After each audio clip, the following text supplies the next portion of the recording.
હવે હું પોતે અત્યારે યુનિવર્સલ થ્રુ રિપ્રેઝન્ટ થયો છું અને હું ફૂડનો જે કોન્સેપ્ટ છે એ લઈને આવ્યો છું. હવે મેં વાત કરી ઇનોવેશન. હવે ફૂડના જતા સાહેબ ખમણ ઢોકળા આપણા ગુજરાતીઓનું બધું ટ્રેડિશન.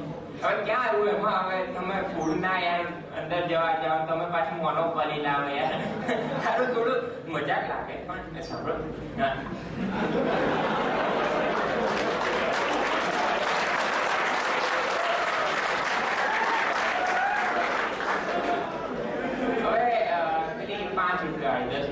मैगी जरा पड़े मेरी मैगी कहानी कहीं बच्चे तो बहुत उपयुक्त तो આપણે વિચાર કે આ સારું લાગે તો સારું છે. એમ કેવું સારું કોઈ બી માણસ નમો પડે તે 5 રૂપિયા મેગી લઈને ઘરે આમ કરી પાણી નાખે બરાબર વાહ મજા આવી ગઈ બપોર સુધી એવું.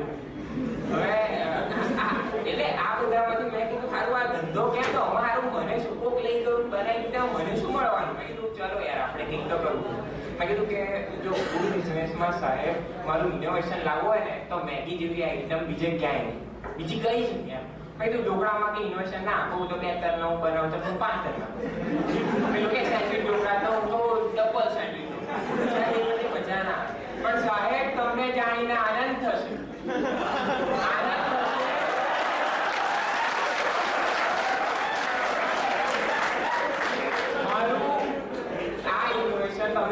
સાંભળો મેગી નહીં હું 14 જાતની મેગી તમને ખવડાવીશ. 14 જાતની. તમે કહો છો કે આ પિઝા શું મેકડોનાલ્ડ શું હારો મારો રૂપિયો ધોળિયાઓ લઈ જાય. એ બધી મજા ના આવે સાહેબ. આપણો પેલો સ્વદેશમાં પેલો મસ્ત ડાયલોગ કે મારા આંગણાનો પેલો દિયો giving like to neighbours home ને એ બધું યાર આપણને ના ફાવે. જો આપણો રૂપિયો અહીંયા જ રહેવો જોઈએ ત્યારે આ દેશ આગળ વધશે. તમે જો પ્રગતિની વાત કરતા હો ને તો તમારે પહેલા રાષ્ટ્રભાવના કેળવવી પડે. જો તમે વિચારો કે ડોલરમાં રૂપિયો કમાવો બહાર જતો રહો તો સાહેબ તમે જીવનમાં તમને એટીટ્યુડ તમારું જીવન નિરર્થક છે.